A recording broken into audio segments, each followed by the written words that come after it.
Attend केले. तर आज जे आपण वर्षावासच्या सुरुवातीला समजून घेण्याचा प्रयत्न करत आहोत की वर्षावास त्याचा अर्थ काय, आणि त्यासोबतच धम्म आणि धम्माचं पालन कशा प्रकारे करावं, जे प्रश्न दिलेले आहेत त्या अनुषंगानेच आपण समजून घेण्याचा प्रयत्न करूया. तर वर्षावास म्हणजे तो आषाढ पौर्णिमा ते अश्विन पौर्णिमा हा जो आपला कालावधी असतो, त्या कालावधीमध्ये अ, त्या कालावधीला वर्षावास असं म्हटलं जातं. पालीमध्ये वत्स असं म्हटलं जातं. तर याची सुरुवात अ, संघ स्थापन झाल्याच्या बऱ्याच वर्षानंतर झाली. जसं आपल्याला सगळ्यांना माहितीच आहे की सुरुवातीला ही प्रथा नव्हती, परंतु जसा जसा हा संघ वाढत गेला, म्हणजे खूप भिक्खू त्या काळी अ, प्रवज्जित झालेले होते, आणि मग ते जेव्हा अ, रानातून वनातून किंवा गावातून जायचे, तेव्हा वर्षा ऋतूच्या काळामध्ये त्यांच्या जाण्या येण्यामुळे जे शेती असेल किंवा इतर काही अ, जागा असतात जिथे अ, झाडं वगैरे उगवून येतात, तर त्यांच्या जाण्या येण्यामुळे तर त्यांचा नाश व्हायचा, ते नष्ट पावले जायचे. आणि मग शेतकऱ्यांना म्हणा किंवा जंगलामध्ये देखील ते त्या प्रकारे जाण्या येण्यामुळे जी झाडं आहेत त्यांचं नुकसान व्हायचं. मग बऱ्याच लोकांनी अशा प्रकारची जी अ, नाश कमी होते किंवा जे नाश नाश होत आहेत गोष्टी किंवा नुकसान होत आहे, ही बाब बुद्धांच्या निदर्शनास आणून दिली, आणि मग त्यांनी अ, अशा प्रकारे अ, विनयामध्ये सांगितलं की वर्षावास हा साजरा करण्यात यावा. त्याचप्रमाणे दुसरी एक याला अँगल आहे, तो म्हणजे अ, त्या काळी भिक्खू देखील जेव्हा प्रवास करायचे, तर ते अ, पावसामुळे त्यांचे चिवर भिजून जायचे, आणि त्या भिजल्या चिवर भिजूनच मग ते त्यांच्या अंगावरती राहायचे, कारण त्यांना ते चिवर सुकवण्यासाठी देखील वेळ मिळत नसेल, किंवा पूर्ण वेळ ते चारिका करून येत किंवा दुसऱ्या ठिकाणी जात, तर ते ओले चिंब व्हायचे, आणि मग ते ओलं चिवर परिधान करून मग ते आजारी वगैरे पडत. तर त्यावेळी फक्त एकच चिवर ठेवण्याची अनुमती होती, आणि त्यामुळे बरेच भिक्खू देखील आजारी पडत. तर ह्या गोष्टी टाळण्यासाठी मग पुढे वर्षावास किंवा वस्साची जी संकल्पना आहे ती पुढे आली, आणि ह्या काळामध्ये भिक्खू जे आहेत ते एका ठिकाणी वास करू शकतात. इतर वेळी चरत भिक्खवे चारिका, म्हणजे त्यांना धम्माचा प्रसारासाठी अ, वेगवेगळ्या ठिकाणी जाणं भाग आहे. ते एका ठिकाणी जास्त वेळ राहू शकत नाही, हा त्यांचा विनय आहे. परंतु वर्षावासाच्या काळामध्ये ते 3 महिने एकाच ठिकाणी, किंवा जो वर्षावासाचा पूर्ण काळ आहे तो एकाच ठिकाणी एखाद्या विहारात एखाद्या गावामध्ये राहू शकतात. आणि मग याचा दुहेरी लाभ होतो. दुहेरी लाभ असा की त्याच ठिकाणी वास्तव्यास राहिल्यामुळे जे गृहस्थ उपासक आहेत त्यांना देखील संघाचे जे चिवरधारी आहेत त्यांचा लाभ व्हायचा, त्यांची धम्मदेसना ते ऐकू शकत. त्याबरोबरच त्यांना भोजन दान करून किंवा त्यांची सेवा करून ते आणखीन जास्त पुण्य प्राप्त करू शकत.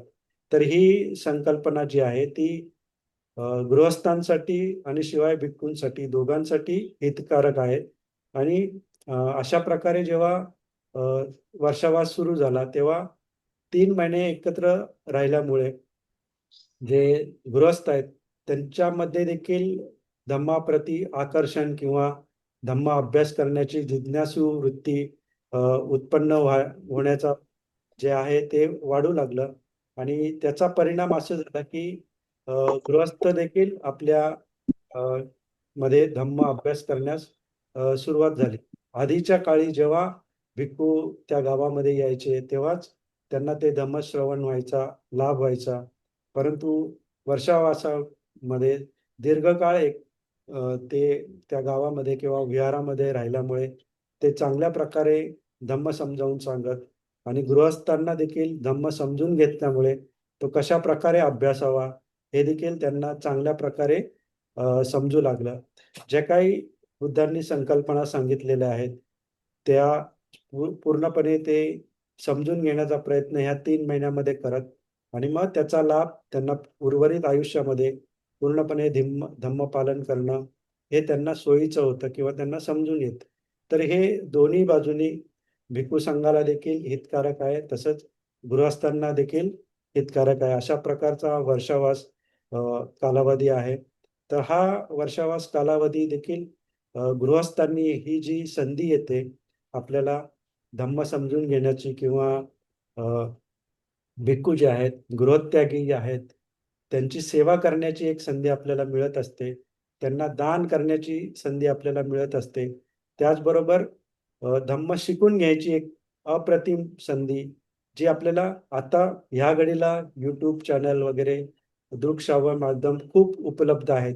त्यामुळे पूर्वीच्या काळी एवढी माध्यमं उपलब्ध नव्हती. त्यामुळे त्यावेळी या वर्षावासाचं तर खूप महत्त्व होतं.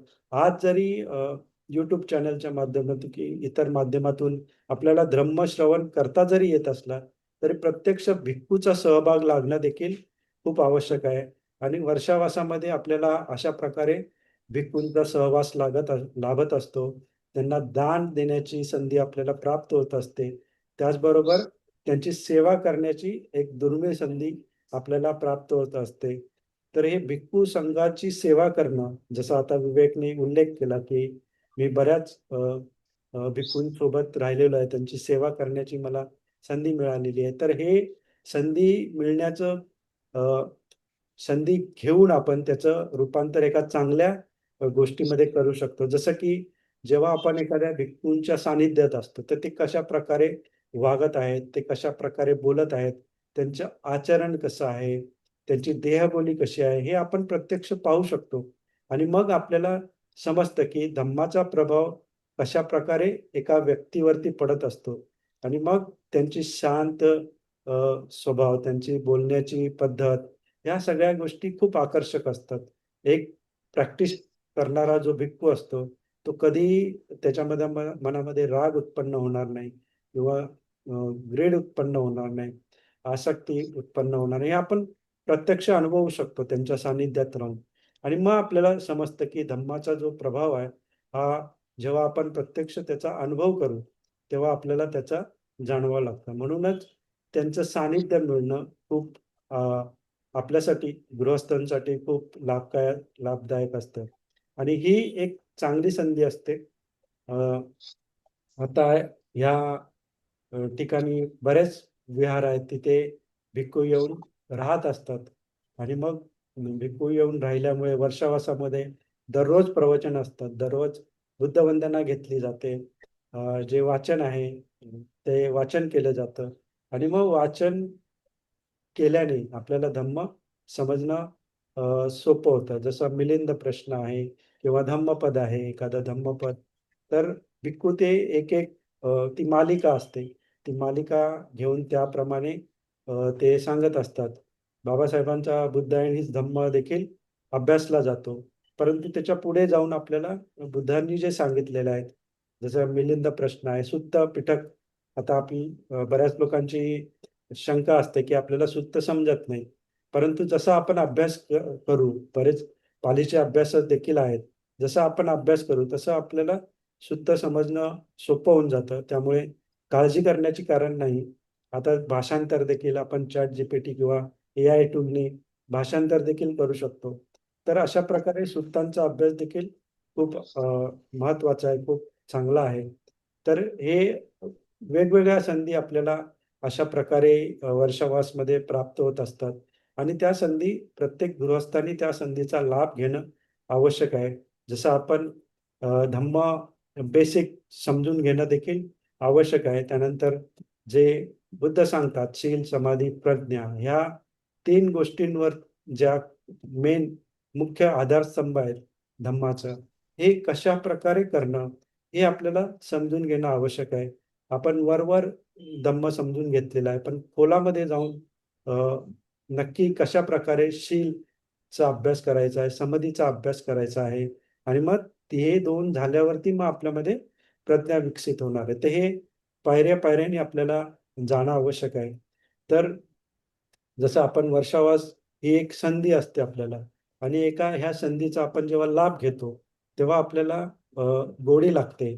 कारण जशा प्रकारे आजूबाजूचं वातावरण असेल त्याप्रमाणेच ते त्या गोष्टीची आपल्याला अ, अ, मन आपलं प्रफुल्लित होतं. जसं असं एखाद्या ठिकाणी भिक्खू आलेले आहेत, किंवा जसं दिवाळी म्हटलं, दसरा म्हटलं किंवा उत्सव म्हटला कुठलाही, तर आपलं मनामध्ये तो विचार केला तरी आपल्याला एक सुख किंवा आनंद येतो त्या अ, वेळेचा, किंवा त्या प्रत्यक्ष त्या फक्त विचारामुळे. तर अशी ही एक वर्षावासी वेळ आहे. ही एक उत्साही वातावरण असतं. प्रत्येक ठिकाणी भिक्खू आलेले असतात, संघ असतो, प्रवचन होत असतात, दानांचे वेगवेगळे कार्यक्रम असतात. तर हे एक उत्साही वातावरण असतं. आणि ह्या उत्साही वातावरणामध्ये जेव्हा आपण धम्म ग्रहण करायला जातो, तेव्हा मग ते एक सपोर्टिंग, एक आधार बनतो आपल्या धम्म अभ्यासासाठी.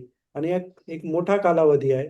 जसं की अ, पूर्ण वेळ जर आपण ठरवलं की मी पूर्ण वर्षावास मध्ये जे काही अ, जिथे कुठे टॉक चालू आहे तर ते अटेंड करेन, जरी ऑनलाईन जरी असलं तरी मी ते पूर्ण वर्षावासाच्या कालावधीसाठी त्याला उपस्थित राहीन. जर अशा प्रकारची आपण एखाद्या मनामध्ये ठरवलं तर ते अभ्यासासाठी आपल्याला संयुक्तिक होईल. कारण अशी अ, दररोज होणाऱ्या मालिका क्वचितच असतात. ते एखाद्या आठवड्यामध्ये एखाद दिवस असतात आणि मग आपली संधी त्यामुळे कमी असते. पण जर आपण ठरवलं, की नाही मला धम्मामध्ये अ, अभ्यास करायचाच आहे, धम्माचा अभ्यास, धम्म समजून घ्यायचा आहे. अ, तर ही एक चांगली सुवर्ण संधी आहे. तर सकाळी देखील सत्र असतात, मॉर्निंग मेडिटेशन असतात. तर आता आपण ठरवलं, की हां, मला जरी समाधीबद्दल जास्त माहिती नाही, तर सुरुवातीपासून जर कोणी सांगणारं असेल, जसं की आता मला वाटतं विवेक पण सुरू करणार आहे.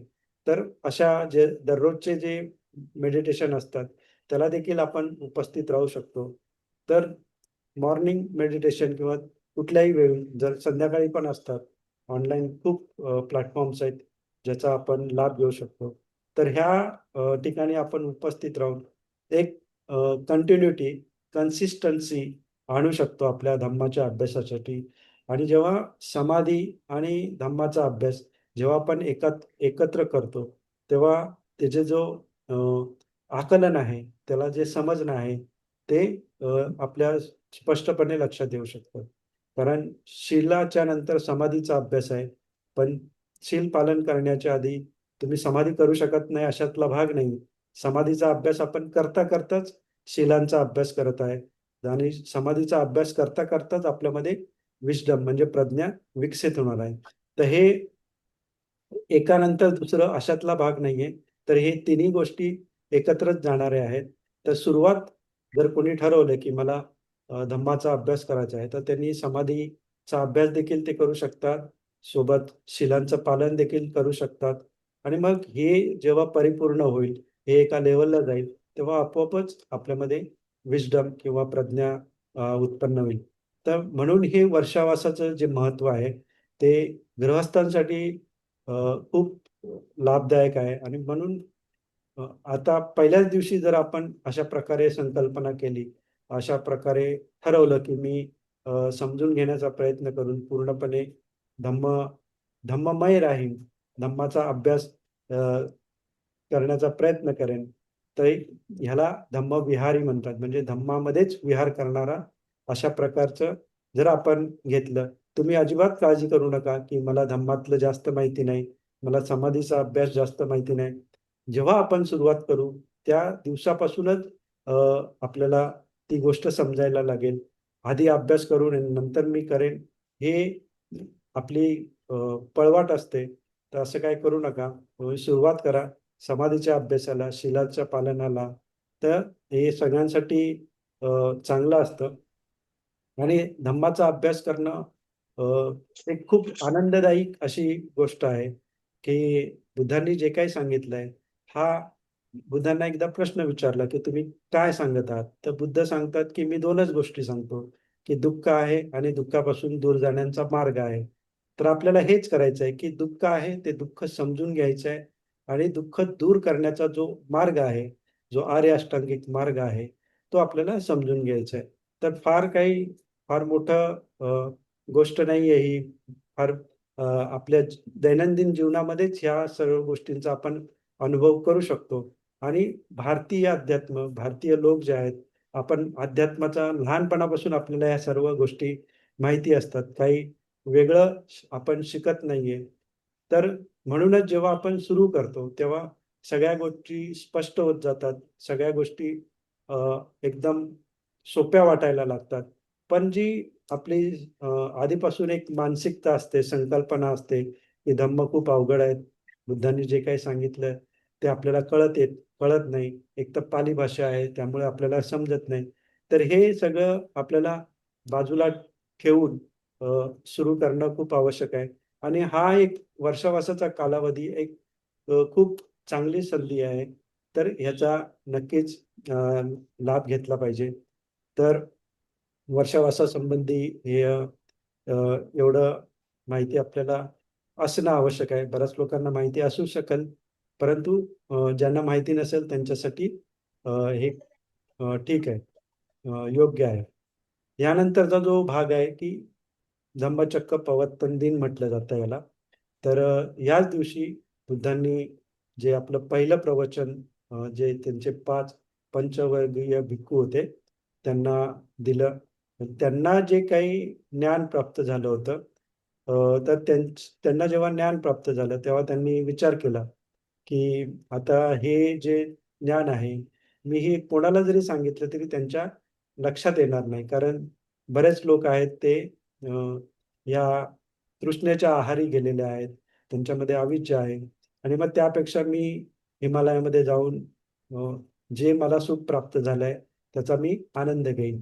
अशा प्रकारे पहिला त्यांच्या मनामध्ये विचार आला आणि मग ब्रह्मा संपत्ती हे तिथे आले आणि त्यांच्या लक्षात हा त्यांचा विचार आला आणि मग त्यांनी येऊन याचना केली आणि ती याचना त्यांनी स्वीकार केली.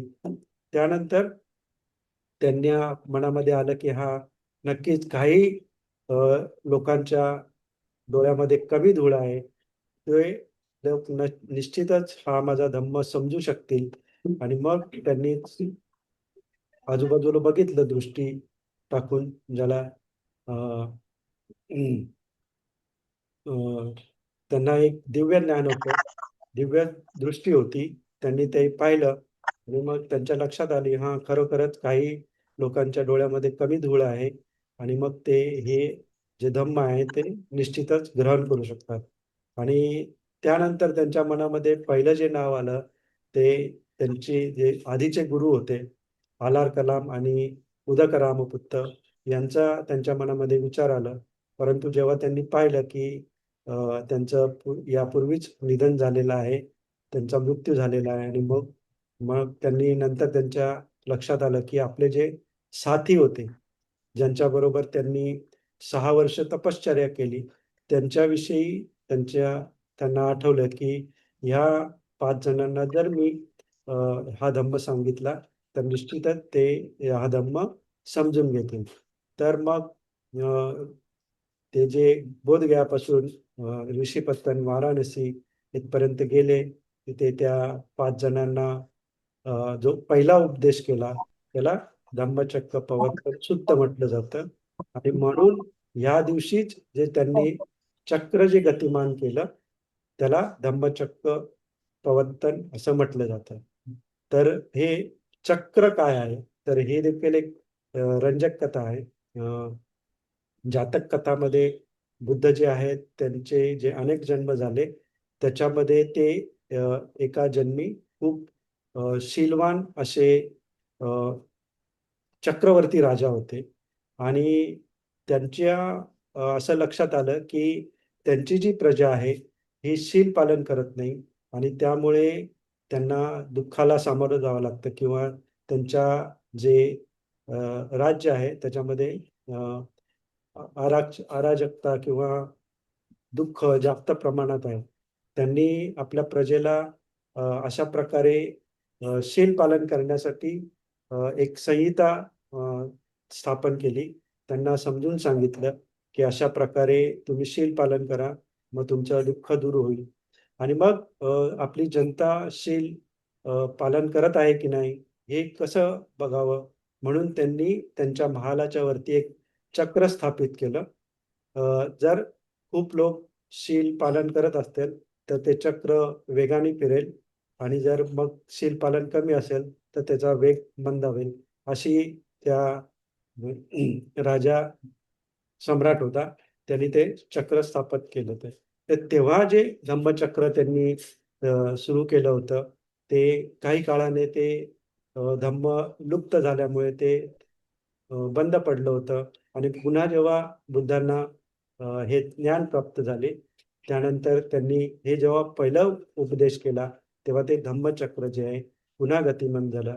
तर अशा प्रकारचे हे धम्मचक्र प्रवर्तन, प्रवर्तन म्हणजे गतिमान करणे, हे सूत्राला त्यांनी नाव दिलेलं आहे. तर सांगण्याचा उद्देश हे आहे की जेव्हा बुद्धांनी उपदेश केला, तर हा उपदेश जे ज्या काही संकल्पना होत्या त्या काळच्या, त्याच्या एकदम वेगळ्या स्वरूपाचा होता. ज्या संकल्पना होत्या त्या सर्व त्यांनी बघितलं की त्या संकल्पना चुकीच्या धारणेवरती आधारित होत्या, आणि त्यांना जे सत्य गवसलं होतं ते एक वेगळ्या प्रकारचं सत्य होतं. आणि ते प्रत्येक जीव जो जन्माला आलेला आहे आणि ज्याला निर्देश किंवा इन्स्ट्रक्शन समजू शकतात, हे प्रत्येक जण ह्या निर्देश पालन करून जे त्यांना ज्ञान प्राप्त झालंय, जसं आर्य अष्टांगिक मार्ग हा सगळे त्याच्यावरती चालू शकतात, जे इन्स्ट्रक्शन समजून घेऊ शकतात. तर अशा प्रकारचा सामान्य लोक देखील ते अनुसरू शकतात. अशा प्रकारचा धम्म त्यांना जो बोधी प्राप्त झाली होती, ही जेव्हा कोणी सामान्य व्यक्ती जेव्हा आचरण करेल, तर त्याला देखील निब्बाणाचा, निर्वाणाचा साक्षात्कार होऊ शकतो. हे त्यांना अ, अभिप्रेत होतं, किंवा त्यांना जेव्हा ते सुरू केलं त्यांनी, तर त्यांनी असं दाखवून दिलं की जे अ, पंचवर्गीय भिक्खू होते, त्यांनी जरी आधीचे आधीच्या ध्याना किंवा आधीची जी संकल्पना होती त्याप्रमाणे जरी साधना केली होती, परंतु जेव्हा बुद्धांनी त्यांनी अ, विशेष प्रकारे म्हणजे ज्यांना त्यांना जी बोधी प्राप्त झाली होती त्या प्रकारे जेव्हा त्यांना उपदेश केला, तर त्यांचे चक्कू उत्पादी, ज्ञानम उत्पादी, पඤ्ञा उत्पादी अशा प्रकारे त्यांच्यामध्ये चक्कू उत्पन्न झाला, ज्ञान उत्पन्न झाली, प्रज्ञा उत्पन्न झाली. आणि ही अ, एक वेगळी गोष्ट होती, जे म्हणजे एक व्यक्ती जो स्वतःहून निब्बाण प्राप्त करू शकतो. एक कुठलाही अ, असामान्य असं कोणी क्रिएट करणारा, जग क्रिएट करणारा कोणी शक्ती नाही, आणि ती त्या शक्तीला तुम्ही श्रद्धा देऊन किंवा त्यांचा पूजा करून तुम्ही मोक्ष प्राप्त करू शकता. ही जी संकल्पना होती ती पूर्णपणे मोडीत काढून किंवा त्याच्यामध्ये कुठल्याही प्रकारचा जे भ्रम होता तो दूर करून, जर तुम्ही धम्माचा अभ्यास केला, धम्म समजून घेतला, तर प्रत्येक व्यक्ती हा मोक्ष ज्याला म्हणतात, संस्कृतमध्ये मोक्ष म्हटलं जातं, पालीमध्ये निब्बाण म्हटलं जातं, निर्वाण म्हटलं जातं, तर हे प्राप्त करू शकतात. आणि हे धम्मावरती चालण्याचं जे काम आहे ते अ, कुठेही सामान्य व्यक्ती, जसं मी म्हटलं की ज्याला इन्स्ट्रक्शन, निर्देश म्हणजे जे धम्म सांगितला जातो तो समजून घेणं आणि मग त्याप्रमाणे त्यावरती चालणं, एवढंच करणं अपेक्षित आहे. मग बाकीच्या जे आहे, तुम्हाला काही वेगळं करण्याची आवश्यकता नाही. तुम्ही जे काही ऐकाल ते प्रत्यक्ष अनुभव करू शकाल. तर म्हणूनच हे धम्म अंगीकारणं किंवा त्याचा अभ्यास करणं फार सोपं आहे, सहज आहे. परंतु जे काही आपल्या आधीच्या जे आधीच्या जे आपण करत आहोत, म्हणजे इंद्रिय सुखामध्ये आपल्याला गंमत वाटते, मजा येते, त्याच्यामध्ये राहणं आपल्याला आवडतं. त्याच्यापासून थोडंसं आपल्याला बघावं लागेल, की हे जे मला सुख प्राप्त होत आहे, हे पूर्णपणे लाँग टर्म आहे का? की हे क्षणिक आहे? आणि जरी क्षणिक आहे, तरी ते संपल्यावरती मला दुःख उत्पन्न होत आहे. ही जी बेसिक समजून घेणं आपल्याला आवश्यक आहे. पण आपल्यामध्ये तृष्णा असल्यामुळे, उपादान असल्यामुळे ही गोष्ट आपण पाहत नाही.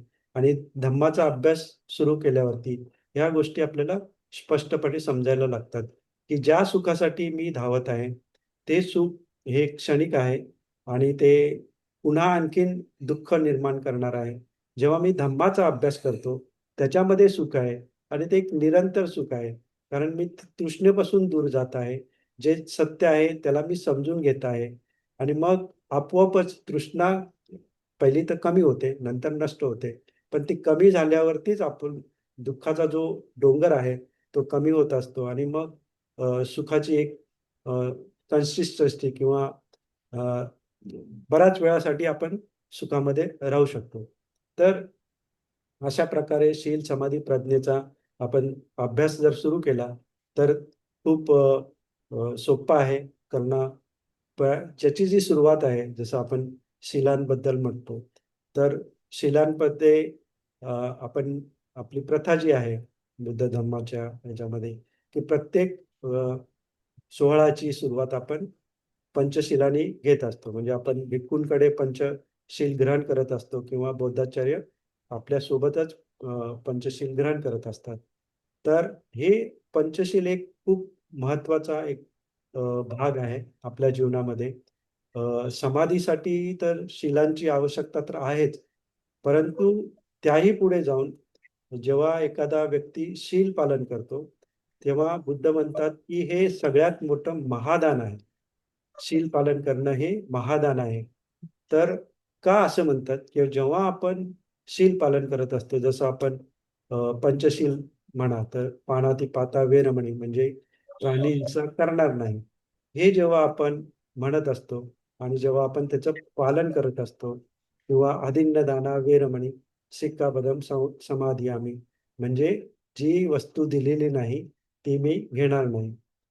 साध्या सोप्या सरळ भाषेत चोरी करणार नाही. कामेषु मिच्छाचारा वेरमणी म्हणजे 6 इंद्रियांनी जे काही अ, मी आनंद घेत आहे, म्हणजे त्याचा अतिरेक मिच्छाचार मिथ्या आचार म्हणजे चुकीचा आचार मी करणार नाही. सिक्खापदम समाधियामी. मुसावादा वेरमणी सिक्खापदम समाधियामी. म्हणजे मी खोटं बोलणार नाही. त्याच्यापासून विरक्त राहील. आणि सुरा मेरय मज्जपमाद ठाणा वेरमणी सिक्खापदम समाधियामी. म्हणजे सुरा म्हणजे कच्ची शराब, पक्की शराब आणि मेरय म्हणजे जे आपल्याला नशा आणतात असे पदार्थ, याच्या पमाद म्हणजे आळस, याच्यापासून मी दूर राहीन. अशा प्रकारे हे 5 शील आहेत. आणि जेव्हा एखादा व्यक्ती हे 5 शील तंतोतंत पालन करत असतो, तेव्हा त्याच्या आजूबाजूचे जितके लोक आहेत, त्यांना एक अभय तो देत असतो. त्यांच्यासाठी एक संरक्षण तो देत असतो. कारण जेव्हा आपण पानाती-पाता म्हणतो आणि त्याचं पालन करतो, तेव्हा आपल्या आजूबाजूचे लोक त्यांना माहिती आहे, की हा मला कसल्याही प्रकारची शारीरिक इजा करणार नाही. आपल्या आजूबाजूच्या लोकांना माहिती आहे, की माझ्या संपत्तीमध्ये हा कसल्याही प्रकारची चोरी करणार नाही. अ, कामेषु मिच्छाचारा म्हणजे हा माझ्याकडे कुठल्याही प्रकारचं वाईट वर्तणूक करणार नाही किंवा मुसावादा म्हणजे हा माझ्याशी खोटं बोलणार नाही आणि सुरा मेरे मज्ज म्हणजे मादक पदार्थाचा वापर करून हा मला काही इजा पोहोचवणार नाही, मला काही वेडं-वाकडं चुकीचं बोलणार नाही किंवा माझ्याशी तशा प्रकारचं वागणार नाही. तर ही अ, अशा प्रकारची सुरक्षितता आपल्या आजूबाजूच्या लोकांना आपोआपच येते, कारण आपण शिलामध्ये आहोत आणि म्हणूनच बुद्ध याला महादान म्हणतात. जर आपल्या समाजामध्ये म्हणजे एकूणच मनुष्य जात जी आहे, जर सगळ्यांनी पंचशील पालन करण्यास सुरुवात केली, तर मला वाटत नाही, की इथे काही पोलीस किंवा कोर्ट कचेऱ्या याची कसलीही आवश्यकता राहणार नाही. सगळे सुखाने नांदू शकतात. पण हे एक सांगता असं काही होणार नाही, कारण अ, जे मनुष्य आहे त्याच्यामध्ये दुर्गुणता आहेतच. त्यामुळे शील पालन करणं हे त्यांच्यासाठी खूप अवघड होऊन जातं. परंतु जेव्हा आपण या शीलांचा लाभ आपल्याला लक्षात येईल, की हां, शील पालन करण्याने माझं मन शांत होतं.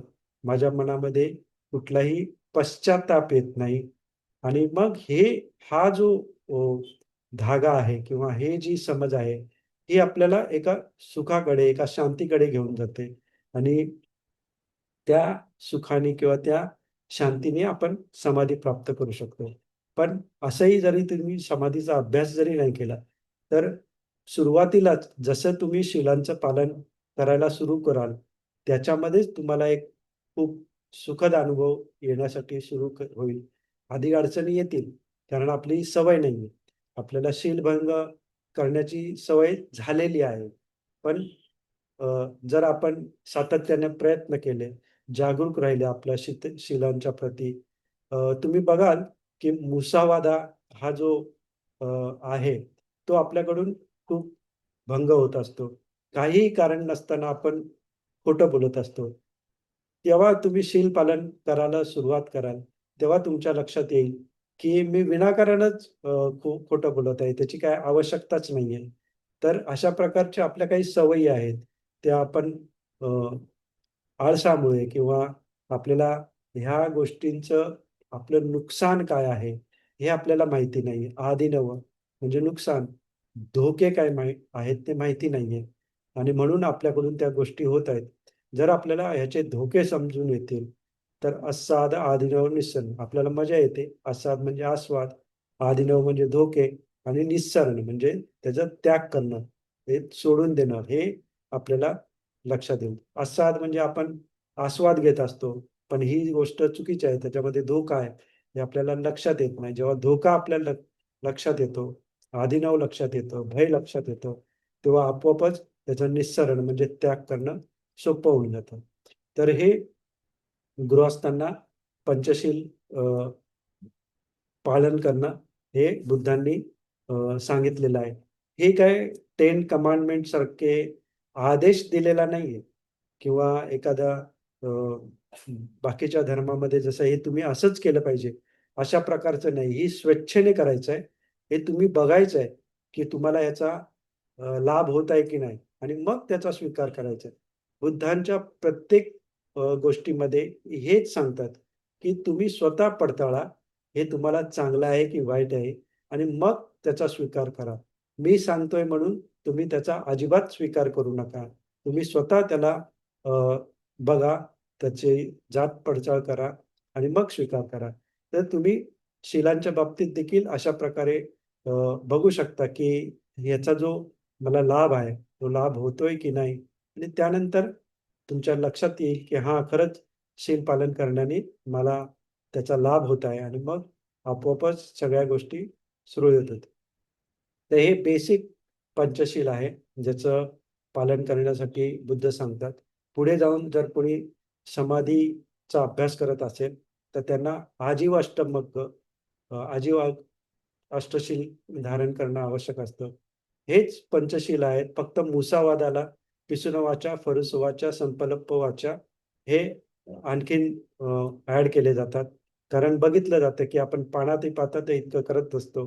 काही किडा-मुंगी आपल्याकडून नकळत मारले जातात. पण आपण जाणून-बुजून तर कोणाची हिंसा करत नाही. शारीरिक कोणाला पीडा करत नाही. कुणाचं आपण चोरी देखील करत नाही. आपण व्यभिचार देखील करत नाही. अ, आपण सुरामेऱ्या मद्यपान एवढं करत नाही. परंतु मुसावादा ज्याच्यामध्ये अ, पिसू वाचा, फरसू वाचा, संपलप्प वाचा. पिसू वाचा म्हणजे चुगली चहाडी करणं. फरुस वाचा म्हणजे ओरडून बोलणं, दमदाटी करणं आणि संपलप्पा म्हणजे व्यर्थ बडबड, म्हणजे आवश्यक नसताना बडबड करणं. ह्या गोष्टी आपल्याकडून सहजपणे होत असतात आणि मग जे समाधीचा अभ्यास करत असतात, त्यांच्यासाठी हे आजीव अठ्ठमग्गशील सांगितले जातात. तर अ, हे देखील शिलांमध्ये येत असतात. पुढे जाऊन उपोषण धारण करत असतात.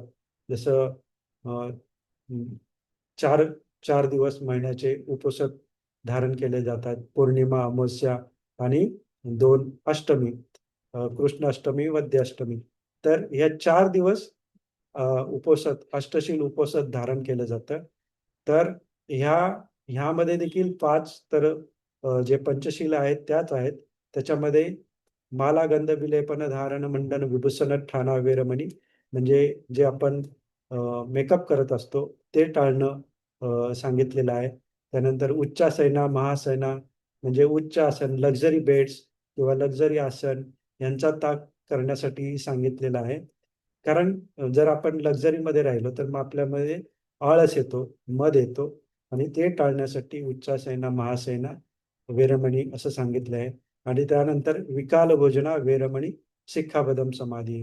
विकाल भोजना म्हणजे अवेळी खाणे किंवा गरज नसताना खाणे.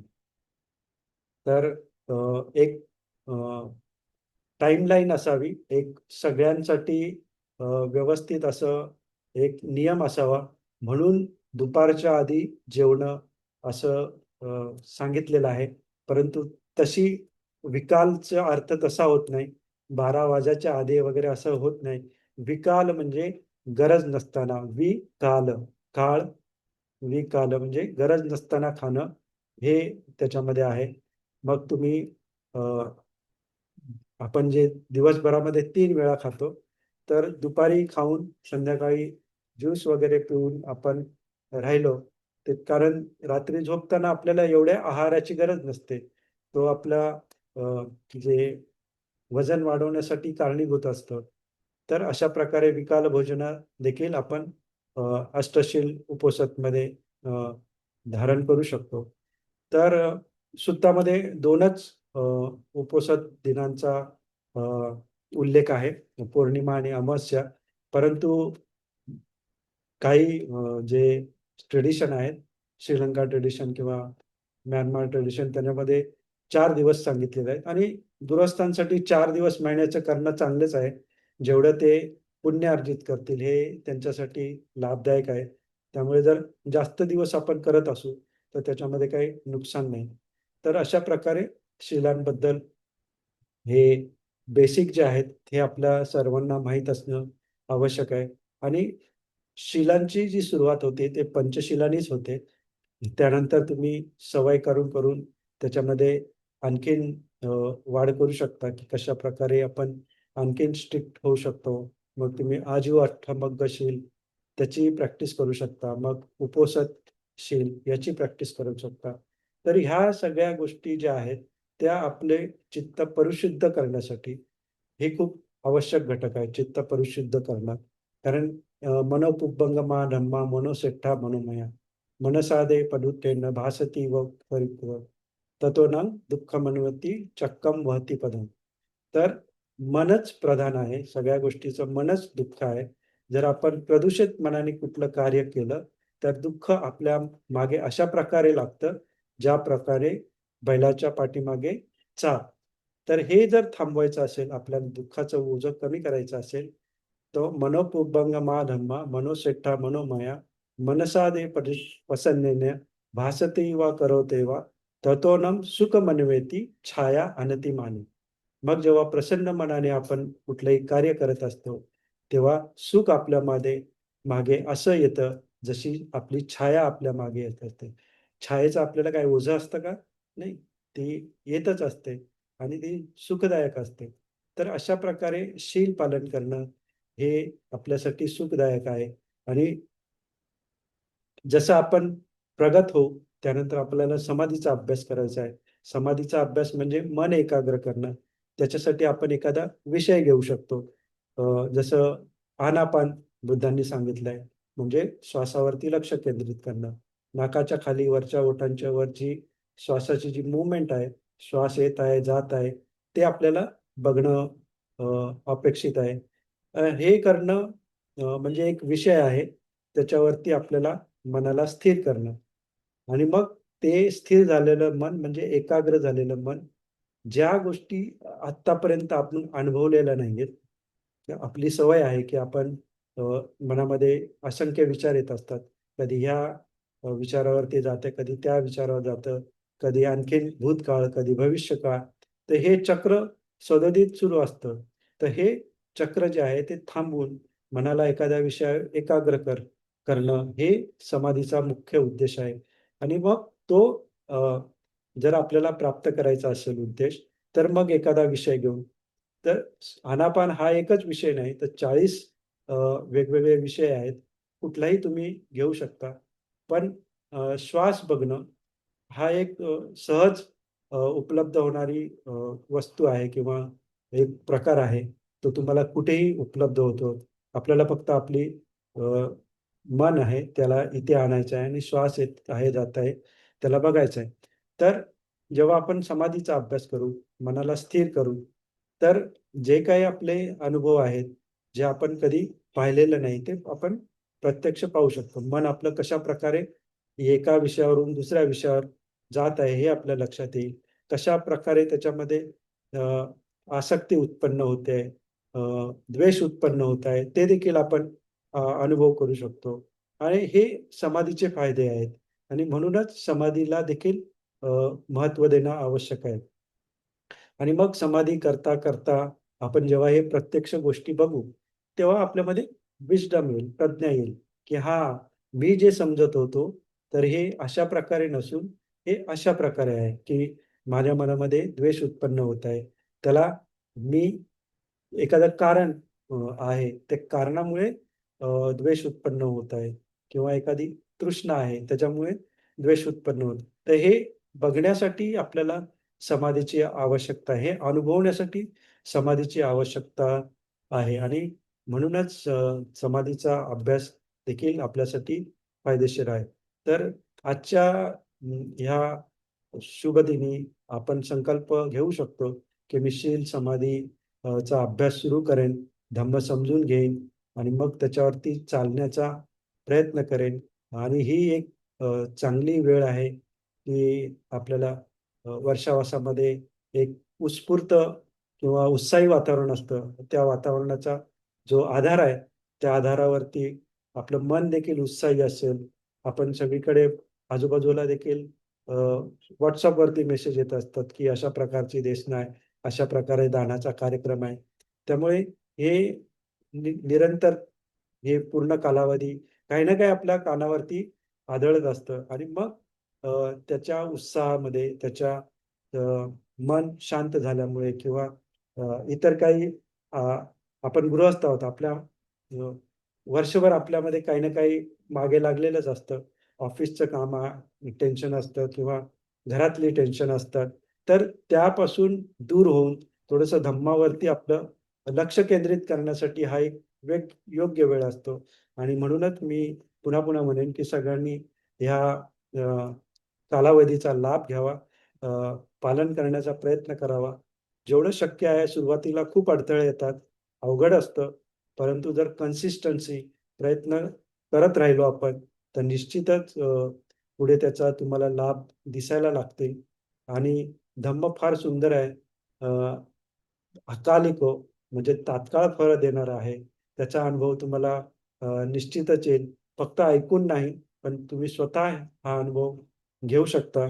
मला वाटतं आजच्यासाठी इतकं ठीक आहे. कोणाचे काही या अनुषंगाने प्रश्न असतील तर विचारू शकता. साधू साधू साधू. थँक्यू रवींद्रजी, खूप छान तुम्ही धम्मदेशना दिलेली आहे. आणि आता रितेश आणि जे पण ज्यांनी जॉईन केलंय, काही प्रश्न असतील तुमचे प्रॅक्टिस संबंधी असतील किंवा आजच्या धम्मदेशनीशी संबंधित असतील, तुम्ही विचारू शकता. मायक्रोफोन ऑफ करून तुम्ही प्रश्न विचारा आणि परत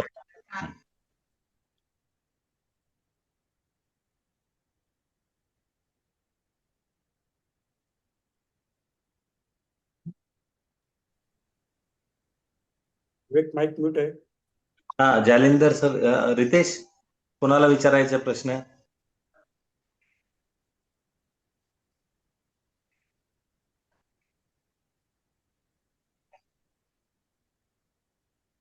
प्रॅक्टिस संबंधी काही प्रश्न असतील तर विचारू शकता.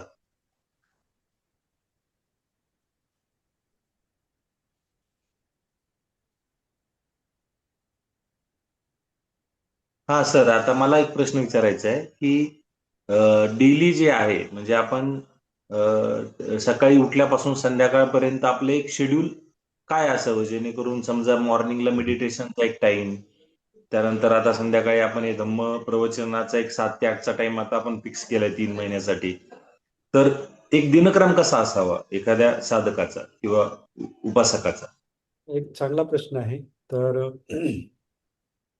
जरी काम धंद्यावाले असतील किंवा नोकरी निमित्त जाणारे असतील किंवा गृहिणी असतील, तर प्रत्येकाचा हा एक मोठा त्यांना पडणारा प्रश्न असतो की माझ्याकडे वेळ कुठे आहे. पण जेव्हा मनामध्ये आपण इच्छा येते आपल्यात की आपल्याला काही करायचं आहे, तर त्यावेळी आपल्याला वेळ शोधावी लागत नाही. वेळ आपल्याकडे असतेच. पण जे काही आपण समजतो की मी खूप शेड्यूल माझा बिझी आहे. तर त्यामध्येच देखील काही जागा असतात, त्या आपल्याला स्वतःहून शोधून काढणं खूप आवश्यक आहे. जसं मी उदाहरण देईन, सकाळची वेळ. सकाळची वेळ ही आपलीच असते. नोकरीनिमित्त जाणारा असो, कुणीही असो. तर जर सकाळचा वेळ आपण स्वतः ध्यानासाठी राखीव ठेवला, की नाही मी सकाळी उठेन आणि 1 तास तरी निश्चितच ध्यान करेन. तर त्यावेळी निश्चितच दुसरी काही कामं नसतात. कोण स्कूल गोईंग असेल तर त्याची जर सकाळची शाळा असेल तर अडचण आहे. परंतु जर कोण ऑफिस गोयर नॉर्मली 9 वाजता 10 वाजता ऑफिसेस असतात. जर आधी जरी असेल, तरी आपण सकाळी 5 ते 6 एक नॉर्मल टाईम आहे, की 5 ते 6 मेडिटेशन असतं. तर ते 5 ते 6 तुम्ही ध्यान करू शकता. मग 6च्या नंतर तुम्ही तुमचं तयारी करून ऑफिसला वगैरे जाऊ शकता. तर हा वेळ हा प्रत्येकाचा स्वतःचा असतो. यावेळी कुठलीही इतर कामं नसतात. तर हा वेळ नक्कीच तुम्ही टॅप करू शकता, की नाही मी ठरवेन दररोज अ, सकाळी उठून 1 तास ध्यान करेन. मी 5 ते 6 एक एक सांगितलं, की तुम्ही 6 ते 7 देखील करू शकता, 7 ते 8 देखील करू शकता. पण सकाळची एक जनरली वेळ सगळ्यांची असते, की ज्याच्यामध्ये आपण वेळ काढू शकतो. त्यानंतर जर तुम्ही ऑफिस गोअर्स असाल, तर तुम्ही प्रवास करत असता. प्रवासामध्ये आपण इतर काही रील्स बघण्यापेक्षा, इतर काही गोष्टी बाहेरच्या गोष्टी निहाळत बसण्यापेक्षा तुम्ही एक धम्म प्रवचन ऐकलं, तर तुमच्यासाठी खूप लाभदायक असेल. मला वाटतं अर्धा तास, 40 मिनिटं किंवा तासभर प्रवास करत असतात किंवा त्याच्यापेक्षा जास्त देखील प्रवास असतो. तर ह्याच्यामध्ये ही एक चांगली संधी असते, की आपण आता तर YouTubeमध्ये तर धम्मा अवेलेबल असतोच. आपल्याला समजून घेण्याचा विषय तुम्ही निवडायचा आहे आणि त्या विषयासंबंधीच तुम्ही टॉक ऐकायचे. ते ह्याच्यामुळे काय होईल, की तुम्हाला त्या विषयाची सखोल माहिती होईल. तुम्ही सलगपणे कुठलाही टॉक कधीही ऐकत राहाल, तर त्याच्यामुळे तुम्ही अ, संभ्रम उत्पन्न होईल. त्यापेक्षा एखाद्या विषयाला धरून सुरुवातीला जर समजा तुम्ही शील जर समजा विषय घेतला, तर शील पालन करणं, कसं करायचं, का करायचं, ह्याविषयी जर तुम्ही टॉक ऐकले, तर तुम्हाला त्याची पूर्ण सखोल माहिती होईल आणि मग तुम्हाला ते शील पालन करणं आणखीन सोपं होईल. त्यानंतर आपण ऑफिसमध्ये आहोत, दुपारी लंच टाईम असतो. त्यामध्ये डबा खाऊन काय किंवा जेवण घेऊन आपलं 10-15 मिनिटं होतात. बाकीचा वेळ तुम्ही धम्मासाठी वापरू शकता. त्यानंतर संध्याकाळी पुन्हा जेव्हा आपण परतीचा प्रवास करतो, तेव्हा देखील आपण धम्म ऐकू शकता. त्यानंतर घरी येऊन जर तुम्ही 8-9 वाजेपर्यंत घरी येत येत असाल, तर जेवण करून पुन्हा 1 तासभर तुम्ही किंवा अर्धा तास जर तेवढा वेळ नसेल, जर उशिरा तुम्ही घरी पोहोचत असाल, तर जेवढा वेळ मिळेल, शक्य तेवढा वेळ तुम्ही झोपण्याआधी देखील अ, अभ्यास करणं, समाधीचा अभ्यास करणं हेच चांगलं आहे. त्याने काय होईल तुम्हाला झोप देखील शांत येईल आणि तुमची अ, झोप जी आहे, जर तुम्ही 5-6 तास जरी झोपलात, तर ती चांगली झोप झाल्यामुळे तुम्हाला दुसऱ्या दिवशी लवकर उठून देखील पूर्णपणे फ्रेश तुम्ही राहाल, तरतरीत वाटेल. तुम्हाला झोपेसारखं वाटणार नाही. तर अशा प्रकारे आपला दिनक्रम तुम्ही ठेवू शकता. गृहींना गृहिणींना सकाळचा वेळ थोडासा कदाचित त्यांना डबे बनवणं किंवा मुलांची तयारी करणं, ह्याच्यामध्ये त्यांचा जात असेल. पण जेव्हा नवरा ऑफिसला जाईल किंवा मुलं शाळेत जातील, त्यानंतरचा वेळ तुमचा असतो. त्या वेळेमध्ये तुम्ही टॉक ऐकू शकता, समाधीचा अभ्यास करू शकता. त्यानंतर दुपारी देखील तुमच्याकडे वेळ असेल, तुम्हाला जर थोडीशी झोप घ्यायची असेल घेऊ शकता. त्यानंतर तुम्ही एखादा टॉक ऐकू शकता. पुन्हा संध्याकाळी मुलं परत यायच्या आधी थोडा वेळ ध्यान करू शकता. कारण तुम्हाला रात्री पुन्हा ध्यान करण्यासाठी फार कमी वेळ मिळेल. कारण सगळं आवरून पुन्हा सगळं केल्याच्या नंतर पुन्हा तुम्हाला एक छोटासा 10-15 मिनिटं जरी तुम्ही डोळे मिटून श्वासाकडे लक्ष दिलं तरी तुम्हाला देखील चांगली झोप येऊ शकते आणि मग तुम्हाला दुसऱ्या दिवशी पूर्ण फ्रेश वाटेल. तर अशा प्रकारे तुम्ही अ, आत्ता मी जर सांगितलं की सकाळी 2 तास प्रवासाचे 2 तास जरी पकडले, अर्धा तास मधला वेळेतला पकडला किंवा रात्री 1 तास पकडला, तर 4-5 तास सहज आपण धम्मामध्ये राहू शकतो. पण आपण बाऊ करत असतो, की माझ्याकडे वेळ नाही, मी बिझी आहे. होऊ शकतं, की आपल्याकडे खूप साऱ्या असाइनमेंट असतात, कामं असतात. पण त्याच्यामध्ये जरी आपण थोडा-थोडा वेळ काढू शकलो, तर निश्चितच आपण धम्माचा अभ्यास करू शकतो. मी देखील अ, नोकरी धंदावाला आहे. मी स्वतः ह्या प्रकारेच अभ्यास केला आहे आणि अशा प्रकारे अभ्यास करू शकतात, हे मी निश्चितच सांगू शकतो.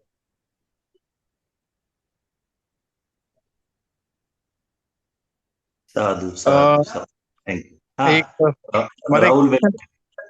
विचार. ओके. मी व्हिडिओज वगैरे बघत असतो आणि तो जसं तुम्ही सांगितलं तसा माझा जेवढा मला जमेल त्या पद्धतीने अभ्यास पण सुरूच आहे. पण एक प्रश्न असा आहे मला की समजा मला फक्त रोज आनापानसती करायलाच वेळ मिळतोय. ठीक आहे. 10 मिनिटं सपोज आणि ते मी सातत्याने करतोय. तर त्याच्यामध्ये ती प्रगती होते आहे. की असं काही एक आहेत राहुल का की राहुल जालिंदर जी आपका माइक्रोफोन ऑन है वो ऑफ कर दीजिए ना. जालिंदर जी तुमचा माइक्रोफोन ऑफ करा. अच्छा. हा आता बोल. माझा आवाज येत नव्हता का? हां. येतो डिस्टर्बन्स ओके. स्पष्टता. हां. तर तुमचा साधा प्रश्न आहे की तुम्ही तुमचा चालेल प्रश्न चालेल. कळालाय मला. तुम्ही रोज 10 मिनिटं आनापान करत आहात हम्म. आणि तुम्हाला त्याच्यामध्ये प्रगती वाटत नाहीये. बरोबर? नाही असं नाहीये. हं.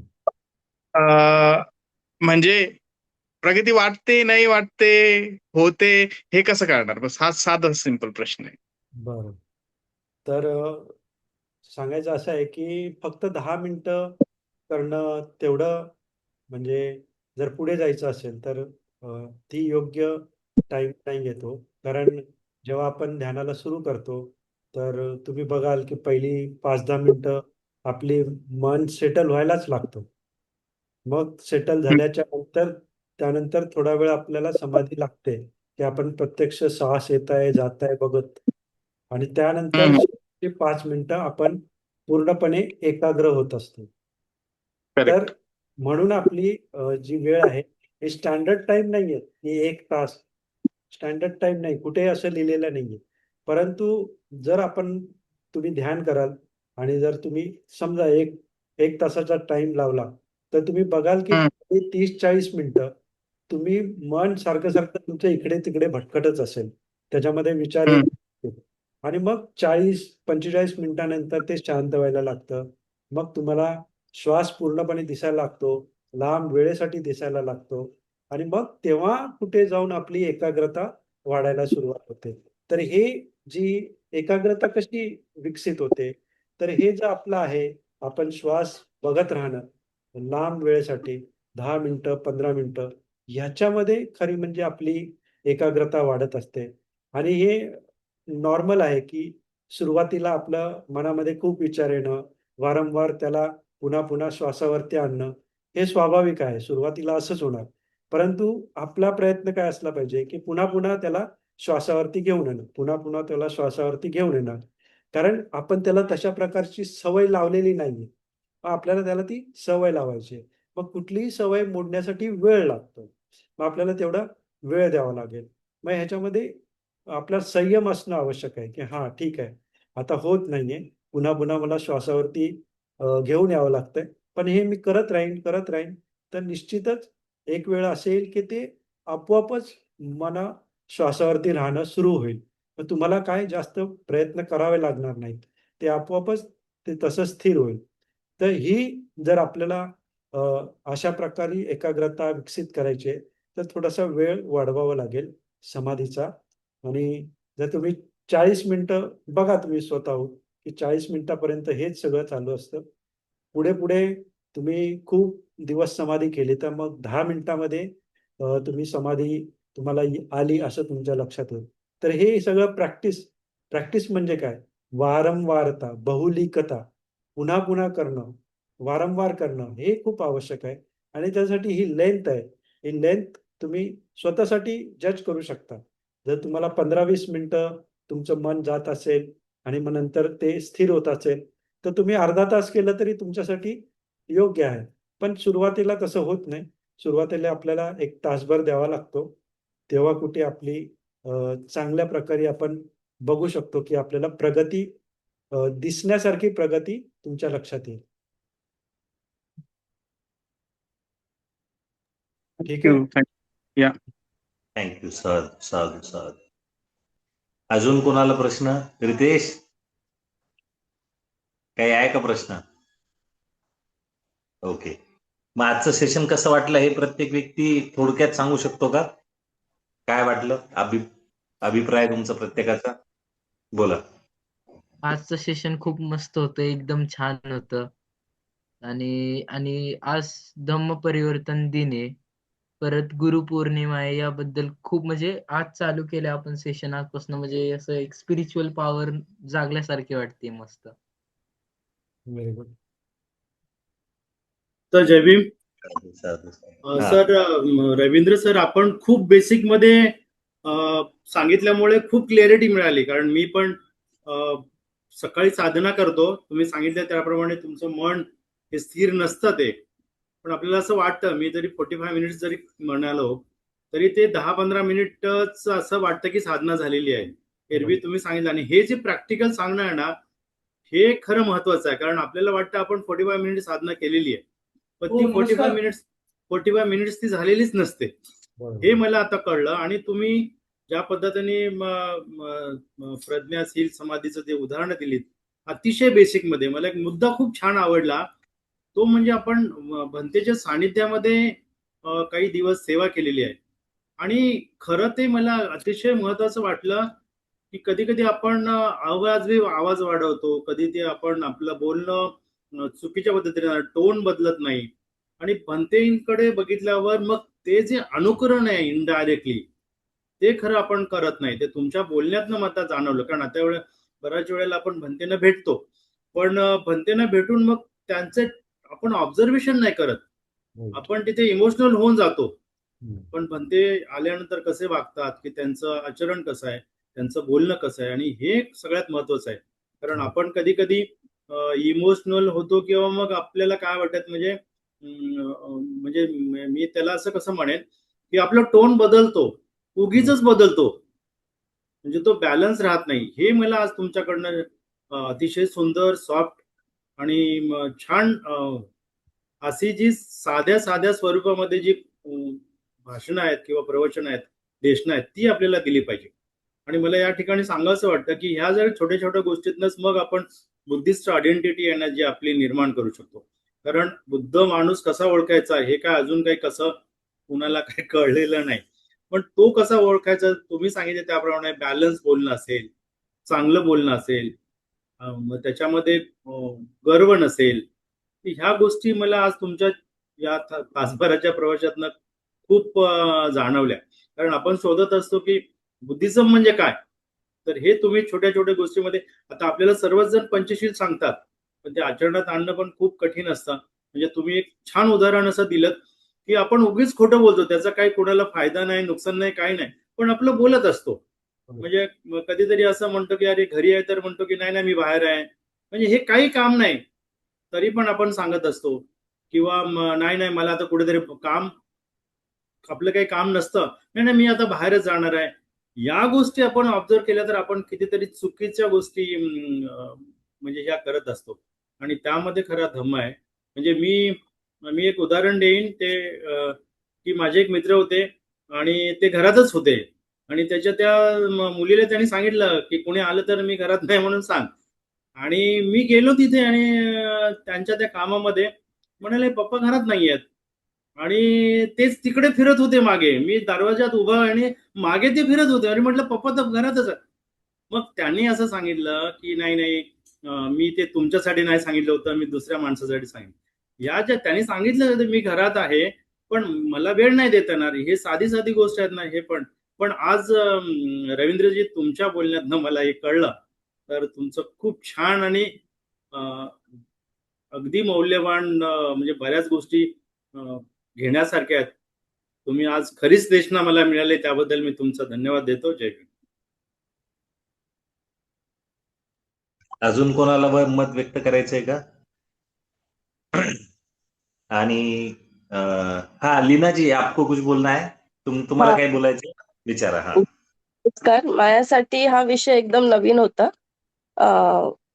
पहिल्यांदाच मी असं काही अटेंड केलंय या विषयाबद्दल.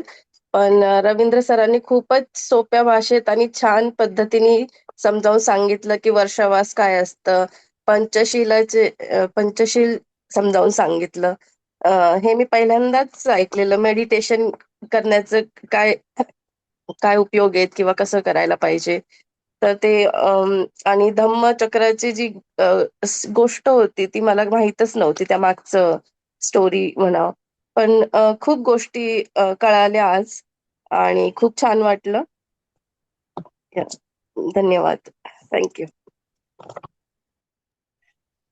तर आम्हाला ठीक आहे. वाटतं शेवटी मी कन्क्लूड करतो. हो, चालेल सर. ठीक आहे. तर विवेक शाक्य आणि शाक्य बंधू जे आहेत ते नेहमीच अशा धम्म कार्यामध्ये अग्रेसर असतात. त्यांनी आज मला इथे बोलवून मला जे प्रवचन देण्यासाठी जी संधी दिली त्याबद्दल मी त्यांचा आभारी आहे. त्याचबरोबर त्यांनी जो उपक्रम घेतला आहे त्याला यश लागो.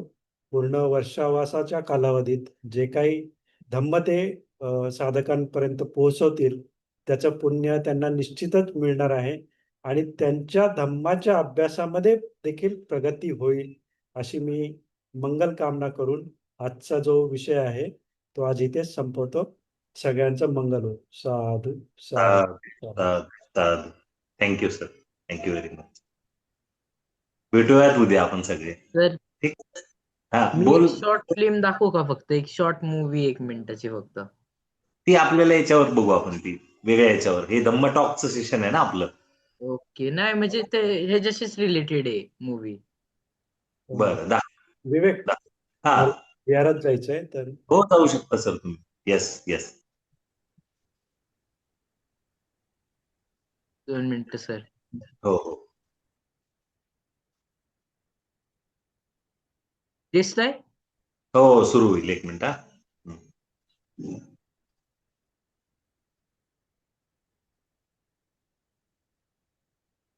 आवाज येत नाही, आवाज.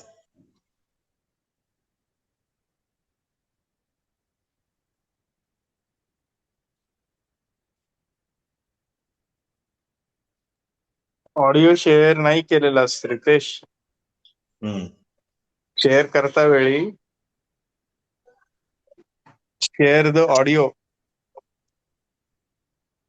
त्याला आवाज येत नाही का?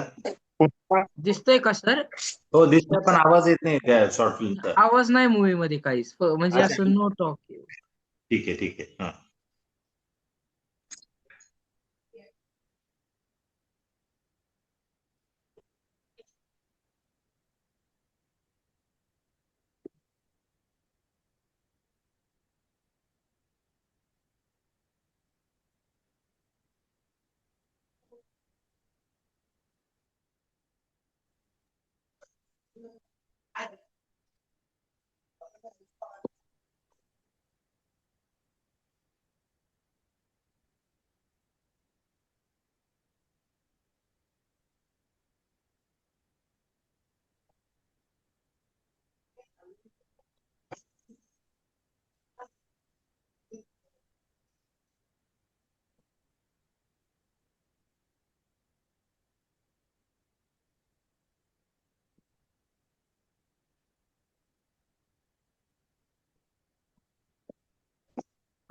छान आहे रितेश, मस्त. आणि राहुल सर तुझे टीचर आहेत आता 2 तारखेचे. राहुल हाच आहे स्टुडंट रितेश. छान आहे व्हेरी गुड. तर कितवीला आहेस तू म्हणजे रितेश? या मूवी मध्ये मी काय दाखवलंय हा. असं मेनली की असं म्हणजे ती ती माझी बहीण आहे जी ऍक्टिंग करते. सगळं आम्ही घरीच शूट केलंय आणि त्या मूवी मध्ये दाखवले की पहिल्यांदा ते कंटाळले अभ्यास करून खूप जास्त. मग ती असं म्हणजे रील स्क्रोल करते, त्यात पण तिला फोकस लागत नाही. मग तिचं मन असं खूप म्हणजे फोकस नाही त्या मनात. आणि मग ती असं अंधाराच्या रूम मध्ये बसते आणि थोड्या वेळानंतर असं पडदा उघडते आणि रूम मध्ये एकदम असं प्रकाश करते आणि एका जागेवर बसून मग मेडिटेशन चालू करते फोकस करण्यासाठी. एक शॉर्ट फिल्म आहे, त्यात आवाज नाही. व्हेरी गुड कळतं ना, ते स्टोरी टेलिंग मधून लक्षात येतं ते. त्याचा फोन होता. चालेल, खूप छान. आता आपलं 2 तारखेला जे सेशन होणार आहे, राहुल सरच आहेत तुझे टीचर जे आहेत ना आता. त्यांनीच हा. बघितली फिल्म, तेच तुझे टीचर असणार. 2 तारखेला आपण त्याच्यावर डिटेलमध्ये चर्चा करू. तर आजचं जे धम्मा टॉक आहे सेशन ते इथंच संपतंय. आपण रोज संध्याकाळी याच वेळेला भेटणार आहोत झूम मीटिंगच्या माध्यमातून. तर जास्तीत जास्त लोकांना ती लिंक फॉरवर्ड करा. किमान 10 ते 15 लोकांनी जरी या सेशनला आले तरी एक चांगली ऊर्जा आपल्याला सगळ्यांना भेटणार एकमेकांची. ठीक आहे. हो. Thank you very much. Thank you. Thank you. Bye. Bye. Bye. Bye.